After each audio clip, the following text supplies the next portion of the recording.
ডিজিটালে সকলকে স্বাগতম। আমি এই মুহূর্তে দাঁড়িয়ে আছি রংপুর জেলার কাউনিয়া উপজেলার বেলিব্রিজ এলাকায় একটি কোল্ড স্টোরের সামনে থেকে আপনাদেরকে সরাসরি দেখানোর চেষ্টা করছি। এই মহাসড়কের উপরেই কিন্তু সারিবদ্ধভাবে রাখা হয়েছে এই কোল্ড স্টোরে ঢোকার যে আলুর গাড়িগুলো রয়েছে সেই গাড়িগুলো।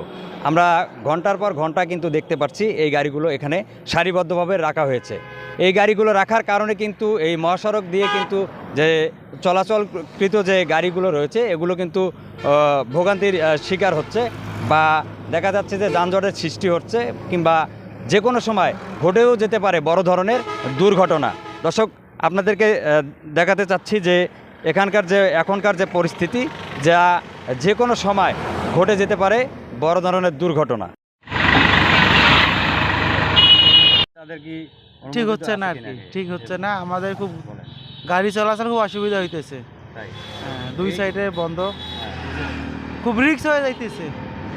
এটা কিন্তু মহাসড়ক, জি, এটা দিয়ে খুবই এই বিষয়ে আপনারা কি চান? আমরা চাই যে আর কি তাড়াতাড়ি গাড়িগুলো হয় ঢুকাক, না তো এখান থেকে একটু সরার ব্যবস্থা করুক। দুর্ঘটনা ঘটতে পারে কিন্তু। হ্যাঁ, এটা তো দুর্ঘটনা তো ঘটতে পারবে।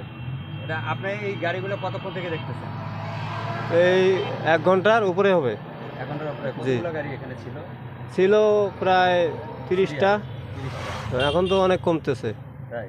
জি, অসুবিধা তো ভালো হয়েছে।